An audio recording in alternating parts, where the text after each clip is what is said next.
De plus en plus de villes rendent leur centre-ville piéton.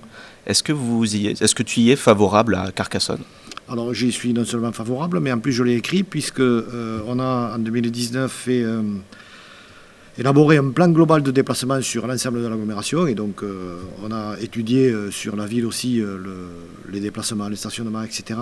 que l'on pouvait améliorer et il est évident que dans ce plan global de déplacement, il a été proposé qu'une partie, pas toute la Bastide, mais une partie, l'hypercentre on dira, devienne piéton pour bien que les gens puissent déambuler tout à fait tranquillement. Et aujourd'hui, je pense que c'est une idée qui fait son chemin. Une question de Didier, qui a compté une vingtaine de commerces fermés uniquement dans la rue piétonne. Il y a beaucoup d'enseignes qui sont parties à Rocade-Est. Et que peut faire aujourd'hui l'agglo pour redynamiser ce centre-ville? Alors aujourd'hui, je me suis engagé il y a déjà plusieurs semaines, plusieurs mois.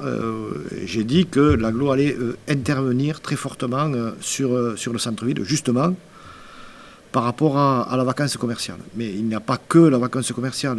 Redynamiser un centre-ville, ce n'est pas que ça.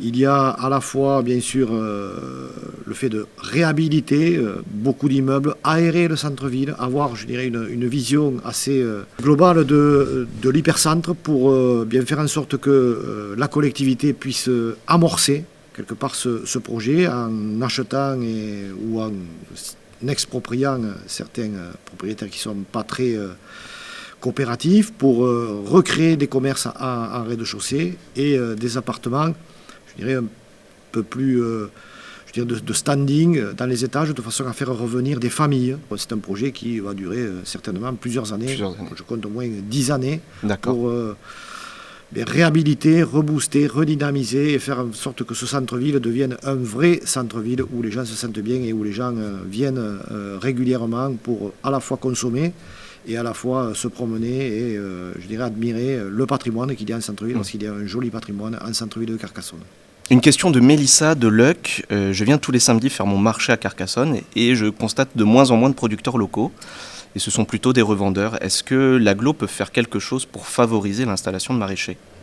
Alors oui, c'est pas nouveau. Les revendeurs, il y en a beaucoup depuis une vingtaine d'années. Petit à petit, le maraîchage s'est perdu sur la ville de Carcassonne. Donc aujourd'hui, ce que l'on souhaite, nous, c'est reconquérir les friches. Et donc dans le cadre de la reconquête de ces friches-là, nous allons installer avec notre projet alimentaire territorial, des maraîchers autour de Carcassonne, sur des terres qui sont proches de la ville, que ce soit du côté de Charlemagne ou du côté de Trèbes. Et donc, à partir de là, ces maraîchers auront un exutoire, quelque part, je dirais. C'est une plateforme de produits locaux que nous mettons en place avec le département. Et cette plateforme sera en capacité d'alimenter toute la restauration collective, je dirais, de l'ouest au doigt. On ira et à partir de là, nous aurons des produits locaux à disposition. Alors ces produits locaux pourront être revendus aussi aux particuliers, mais en priorité, ils iront vers la restauration collective.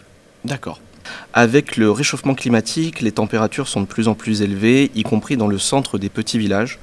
Que peut-on faire? Et est-ce que l'agglo a les moyens d'aider les communes? Un procédé qui est facile, c'est la renaturation de toutes nos rues et de toutes nos places. Donc c'est ce que je fais par exemple sur ma commune. On plante soit des arbres, soit des grimpants, etc. le long des façades, de manière à créer, je dirais, une fraîcheur autour du centre du village. Et ça, nous allons le généraliser sur l'ensemble des communes de l'agglo. Donc nous mettons en place un projet qui est accompagné par l'État, pour accompagner toutes les communes à, je dirais, rafraîchir leur centre-bourg et donc à revégétaliser leur centre de façon à ce que ces centres soient un peu plus agréables à vivre que ce qu'ils sont aujourd'hui, puisqu'aujourd'hui ils sont souvent très bétonnés et donc la chaleur est décuplée lorsqu'on a des températures comme les derniers étés que l'on a vécu. Une question économie. Nadia de Carcassonne, vous aviez évoqué la création d'une ligne aérienne Carcassonne-Paris. Est-ce qu'elle va se faire?